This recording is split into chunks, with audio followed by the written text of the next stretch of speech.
I never thought I'd be thankful for my paranoid tendencies, but that tiny nanny cam saved my daughter's life. Looking back, I should have seen the signs long before that rainy November evening. But grief has a way of blinding you to the obvious.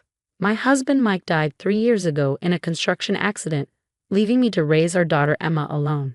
She was only 3 then, just starting to form memories, and now, at 6, she barely remembers the sound of her father's laugh or the way he'd swing her up onto his shoulders. But his mother, Patricia, never let us forget him, or rather, never let me forget that I wasn't good enough to raise his child. Emma needs a proper family environment, Patricia would say during our mandatory Sunday dinners, her eyes sharp as she watched my daughter eat. A child needs structure and discipline. You're too soft with her, Olivia.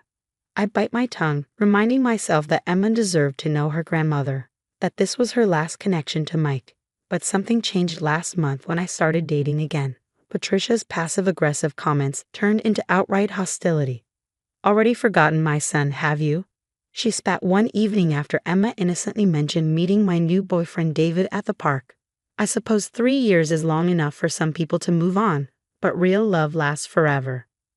Emma's lower lip trembled at her grandmother's tone, and I saw her shrink into herself, something she'd been doing more and more lately during our visits. That night, I ordered the nanny cam, just a precaution, I told myself, probably unnecessary. I wish I had been right. "Mommy, do I have to go to Grandma's?" Emma asked last Wednesday morning, clutching her favorite stuffed elephant. "My tummy feels funny." "It's just for one night, sweetheart," I assured her, packing her overnight bag. "I have that late meeting with the new clients and Grandma misses you." The words tasted like lies on my tongue, but what choice did I have? Patricia had offered to watch Emma, and my regular sitter was sick with the flu. I tucked the small camera into the front pocket of Emma's backpack, disguised as a cute panda keychain. "Remember what I told you about the special panda?" I whispered as I helped her put on her rain jacket. Emma nodded solemnly. "Keep my backpack with me and make sure Panda can see everything." "That's my clever girl." I hugged her tight, trying to ignore the knot in my stomach. "If anything makes you uncomfortable, you call me right away, okay?" "Okay, Mommy." She hugged her elephant closer. "Can Mr. Trunks stay in my backpack too? So Panda isn't lonely?" I helped her tuck the elephant in next to the camera. Perfect spot. Now they can keep each other company. Patricia was waiting at her door when we pulled up, her face pinched with disapproval as she eyed my work clothes. "Really, Olivia? A skirt that short for a business meeting?" I kissed Emma goodbye, whispered "I love you," and forced myself to drive away. The meeting ran later than expected, and by the time I checked my phone at 9 p.m., I had 3 missed calls from Patricia. "You need to come get her." Patricia's voice was cold when I called back.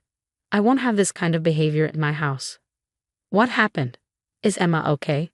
"She's fine, but she's been impossible. Refusing to eat her dinner, crying over nothing, asking for you every 5 minutes. I've tried to be patient, but she needs to learn she can't always get her way. A night in the rain might teach her some gratitude." My blood ran cold. "What do you mean, in the rain?" "She's on the back porch." "Don't worry, it's covered." Patricia's voice dripped with satisfaction. Sometimes children need tough love to learn respect. My mic turned out perfectly because I didn't coddle him. I gripped my steering wheel so hard my knuckles turned white, already turning the car around. "She's 6 years old, Patricia. Let her inside right now." "Spoiled brats don't deserve shelter in my house," she snapped. "Either she apologizes properly and starts showing some respect, or she can stay outside until you get here. Your choice." My mind raced. The camera, was it still working? I pulled into a gas station and grabbed my tablet, hands shaking as I connected to the live feed. The image was dark but clear enough. Emma huddled in a corner of the porch, still clutching her backpack, her small body shivering in her thin pajamas as rain pounded the roof above her. Through the camera's microphone, I could hear her crying softly, calling for me between hiccuping sobs. "I understand," I said into the phone, keeping my voice steady despite the rage building in my chest. "I'll pick her up tomorrow morning as planned. Let her think about her behavior overnight." Patricia's surprise was audible. "Well, I'm glad you're finally seeing reason. Perhaps there's hope for you yet." "Oh, there's hope all right," I whispered after hanging up. "Just not the kind you're expecting." I was already dialing 911 as I sped toward Patricia's house. the tablet propped on my dashboard, recording everything. When the dispatcher asked for evidence of the emergency, I smiled grimly. "Don't worry," I said, watching through the camera as Patricia opened the back door. I arrived at Patricia's house the same time as the police, my tablet still recording everything.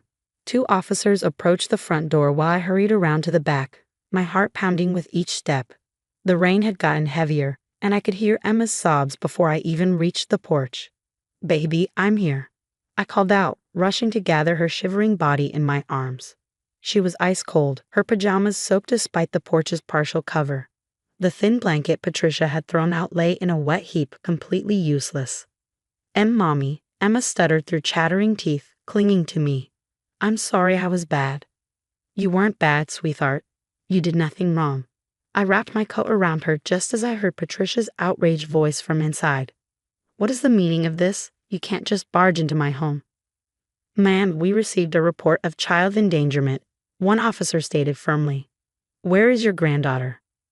"This is ridiculous. I was simply disciplining an unruly child. In my day, we understood the value of tough love."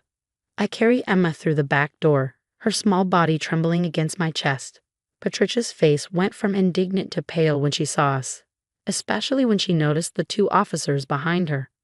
"Officers, I can explain everything," she began, but I cut her off. "Can you explain this?" I pulled out my tablet, playing the footage from the last 2 hours.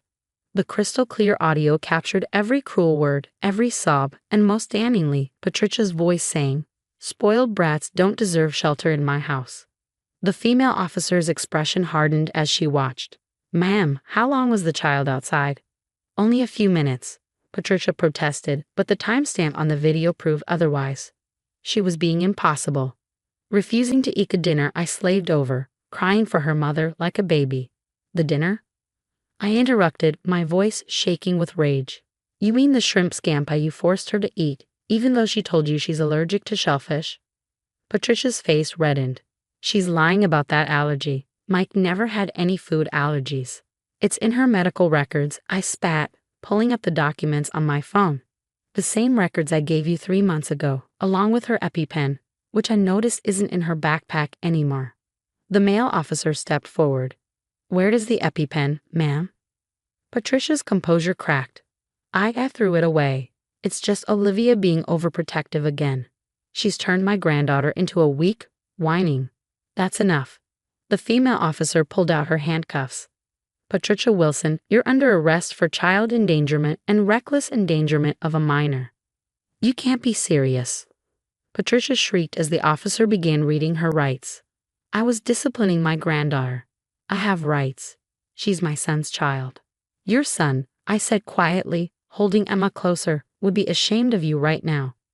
Patricia lunged toward us, making Emma whimper in fear. "How dare you? You've poisoned her against me, turned her soft just like you. Mike would never." "Mike," I cut in, my voice steel, "took Emma to get her allergy testing himself. He's the one who insisted on carrying an EpiPen in every car, every bag. He knew Patricia. He knew and he protected her. While you," I shook my head, feeling Emma's shivers finally starting to subside. "You just proved you never cared about protecting her at all." As the officers led Patricia away, she kept screaming about her rights as a grandmother, about how she'd fight this in court. But I wasn't worried. The nanny cam had captured everything, not just from tonight, but from every visit over the past month. The subtle cruelty, the psychological manipulation, the constant attempts to turn Emma against me. The paramedics arrived shortly after, checking Emma over thoroughly. Apart from being cold and frightened, she was physically okay. Thank God I'd arrived before she had a chance to eat any of the shrimp. "Mommy," Emma whispered as the paramedic wrapped her in a warm blanket. "Do I still have to come to Grandma's house?" "No, baby." I kissed her forehead, feeling tears stream down my face. "Never again." "Good." She huddled closer. She said Daddy would be mad at me for being weak, but Daddy always said I was strong. Your daddy was right. I choked out, remembering how Mike had always celebrated Emma's gentle heart, her creativity, her emotional intelligence. "You're the strongest, bravest girl I know."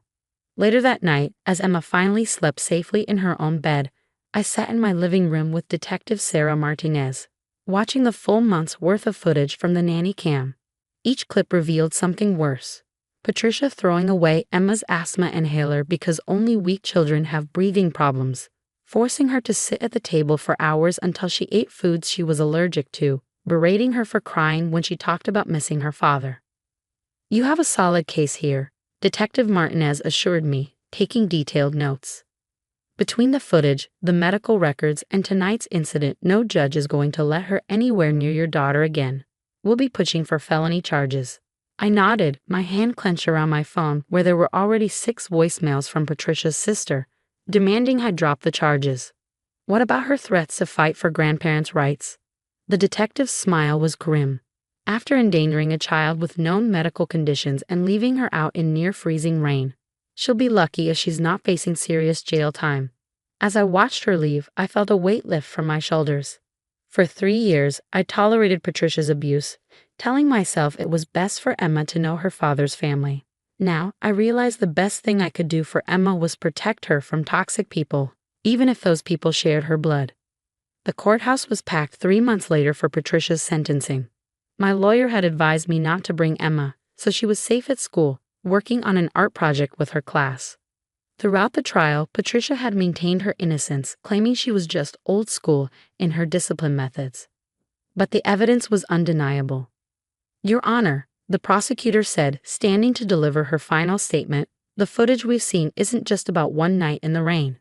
It shows a pattern of deliberate child endangerment, including withholding necessary medical devices, forcing a child to eat known allergens, and psychological abuse." Patricia sat stone-faced at the defendant's table, her designer outfit and perfectly coiffed hair a stark contrast to the handcuffs on her wrists. She hadn't looked at me once during the proceedings. "Mrs. Wilson," Judge Henderson began, his voice heavy with disapproval. "I've been presiding over family court cases for 20 years, and rarely have I seen such a calculated attempt to harm a child under the guise of discipline." Patricia finally spoke up, her voice quivering. "Your Honor, everything I did was out of love for my granddaughter. My son would be horrified." I interrupted, standing up when the judge nodded for me to speak. "I found Mike's journal last month. He wrote about his own childhood, about how he promised to never treat his children the way you treated him." I pulled out the worn leather notebook, the one I discovered in Mike's old workshop. "He knew exactly who you were, Patricia. He just never got the chance to protect Emma from you himself." The judge cleared his throat. "Mrs. Wilson, this court sentences you to 3 years in prison for child endangerment and reckless endangerment of a minor.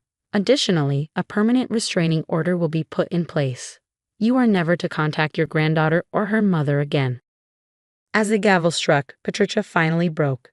"She's all I have left of my son," she wailed as officers approached to lead her away. "You can't keep her from me. I'm her grandmother." "No," I said quietly, though my voice carried in the hushed courtroom. "You're just the woman who tried to hurt my daughter. Blood doesn't make you family, love does." Walking out of the courthouse, I felt lighter than I had in years. My phone buzzed with a text from David, who'd been in unwavering support through everything. "Emma's art project is done. She can't wait to show you." "How'd it go?" I smiled, remembering how naturally David had fit into our lives, how gentle he was with Emma's trauma-induced fears. Unlike Patricia, he understood that strength didn't mean an absence of emotions.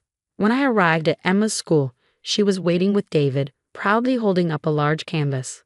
My breath caught. She'd painted our little family, her and me in the center, David slightly to the side with his warm smile, and above us all, a glowing figure I recognized as Mike, watching over us. "See, Mommy?" Emma pointed to the painting. "Miss Collins helped me make Daddy an angel. And look, I put Mr. Trunks and Panda in too." Sure enough, her stuffed elephant and the camera-turned protector sat at our painted feet. "It's beautiful, sweetheart." I hugged her close, breathing in the scent of crayons and kid shampoo. "How about we hang it in the living room?" "Really?" Her whole face lit up. "Can we put it where Grandma's old picture was?" I exchanged a glance with David, who squeezed my shoulder supportively. The spot she meant had held a formal portrait of Patricia's family for years, my attempt to keep Mike's memory alive for Emma. Now I realized there were better ways to honor him. "That's the perfect spot," I agreed. "And maybe this weekend we can go through Daddy's old photos, Pick out some happy ones to put up too. Can we put up the one from the beach? Emma asked excitedly. Where Daddy's teaching me to swim. Absolutely. That evening, after Emma was asleep, I sat with David on the porch swing, the same tablet that had saved Emma now showing happier videos. Mike teaching her to walk, Emma's first words, the day she learned to ride a bike. I've been thinking, David said softly, watching a clip of Mike and Emma dancing in the rain. Proper rain gear on, both of them laughing. Maybe we could start a foundation, help other parents spot the signs of abuse from family members. So many people stay quiet because it's family. I leaned against him, thinking of all the red flags I'd ignore because Patricia was family. That's a wonderful idea. We could provide cameras, legal support, and therapy, he added. For kids and parents. Speaking of which, how's Emma doing with Dr. Torres? Better every week. She's starting to understand that what happened wasn't her fault. I smiled as a new video started. Emma's 5th birthday, Mike singing off-key while she giggled. She's so much like him, you know, strong in all the ways that matter. David kissed my temple, just like her mom. Inside, Emma's nightlight cast a warm glow through the house, and her new painting washed over us all. A reminder that family isn't about blood or obligation. It's about love, protection, and the courage to stand up for what's right.